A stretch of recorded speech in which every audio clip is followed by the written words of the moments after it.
Welcome back. Another new lesson. In this lesson, we will talk about Pakistani English novelist and poet Zulfikar Ghosh. Before I start with this lesson, I request you to all to like, share, and subscribe to our channel, and also press the bell icon for all updated lessons regarding English language and literature. Zulfikar Ghosh 23 मार्च 1937 को सियालकोट में पैदा हुए थे। ये Pakistani American novelist, poet and essayist हैं। जुल्फ़िकार घोष जो हैं वो सबसे पहले सियालकोट में रहा करते थे। इसके बाद वो अपनी एजुकेशन के लिए इंग्लैंड चले गए, जहाँ पर इन्होंने अपनी एजुकेशन भी कंप्लीट की। उसके बाद वो अमेरिका चले गए और वहाँ पर इन्होंने काफ़ी अरसा अपने कैरियर को ग्रो किया और वहीं पर ये एज आ नॉवलिस्ट भी ग्रो हुए। इसके साथ साथ वो पाकिस्तान के पोइट भी हैं और नॉवलिस्ट भी हैं। इनका राइटिंग स्टाइल डिस्कस करते हैं। ये अपनी राइटिंग में मैजिकल रियलिज़म दिखाते हैं, यानी ब्लेंडिंग ऑफ फैंटेसी।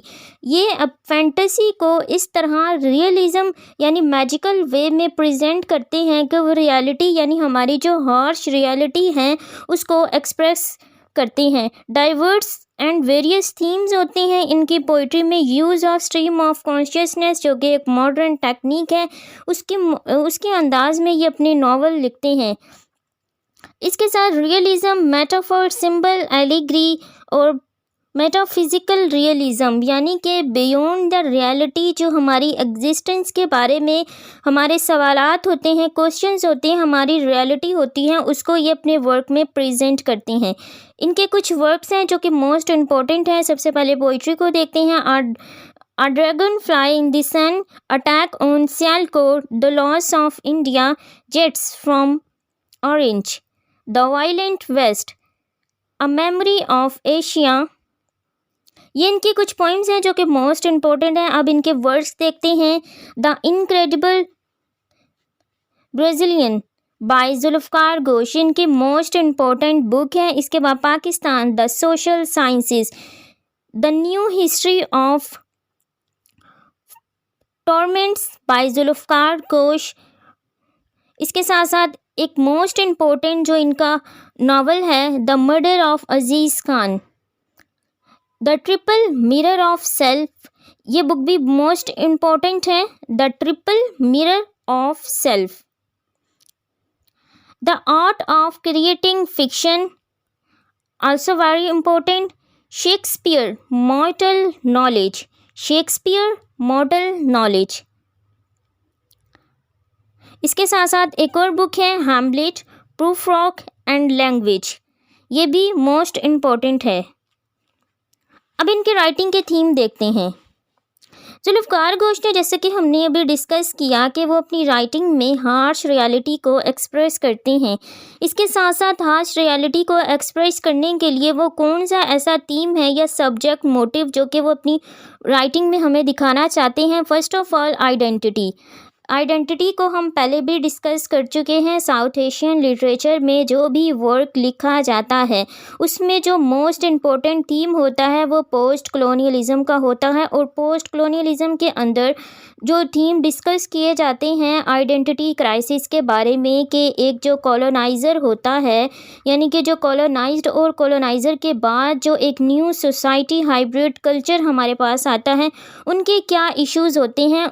सबसे पहले तो उनको आइडेंटिटी क्राइसिस के बारे में जो इश्यूज़ हैं वो फेस करने पड़ते हैं, क्योंकि जब हम किसी भी अपनी नेटिव प्लेस से किसी दूसरी प्लेस की तरफ मूव करते हैं तो वहाँ पर हम अपनी नेशनैलिटी को छोड़कर उनकी नेशनैलिटी को अडॉप्ट करते हैं या उनके कल्चर को अडॉप्ट करते हैं। इस तरह हमें जो क्राइसिस सबसे पहले फेस करना पड़ते हैं वो आइडेंटिटी क्राइसिस होते हैं, क्योंकि जब हम किसी भी सोसाइटी के अंदर उनके नेटिव्स नहीं होते और हम आउटसाइडर होते हैं तो हमें मार्जिनलाइजेशन को है फॉलो कर वो मार्जिनलाइजेशन को हमें फेस करना पड़ता है, क्योंकि हम उनके नेटिव्स नहीं हैं और हम आउटसाइडर्स होते हैं।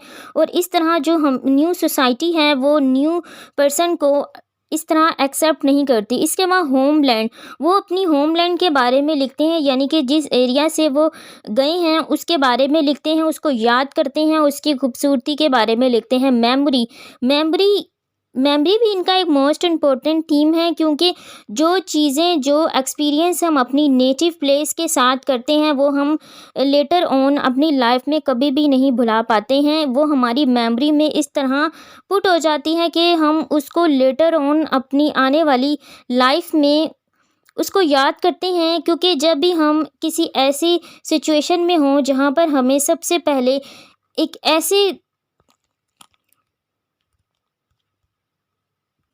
क्राइसिस फेस करने पड़े कि हमें अपनी आइडेंटिटी ही प्रूव करवानी पड़े या हमें कोई एक्सेप्ट ना कर रहा हो, तो सबसे पहले हमें अपने होमलैंड के बारे में ख़्याल आता है, हम उसे याद करते हैं। इसके बाद होमलेसनेस के बारे में भी वो बताते हैं कि वो लोग जो अपनी नेटिव प्लेसेस से चले जाते हैं और वो किस तरह दूसरे कल्चर में जाके खुद को एडजस्ट करना चाहते हैं, इनके बारे में भी वो लिखते हैं। ईस्ट एंड वेस्ट कल्चर के बारे में भी लिखते हैं, अपने जो इनका कल्चर है और इसके साथ साथ जो वेस्ट का कल्चर होता है उसको भी वो अपनी पोइट्री में प्रेजेंट करते हैं। इसके साथ साथ इकोनॉमिक क्राइसिस, क्योंकि इकोनॉमिक क्राइसिस से ही मोस्टली जो इश्यूज़ हैं वो हाईलाइट होते हैं, रेज होते हैं, क्योंकि एक इकोनॉमी एक वाहिद ऐसा इशू है जिसकी वजह से आगे फर्दर इश्यूज़ जो हैं वो रेज होते हैं।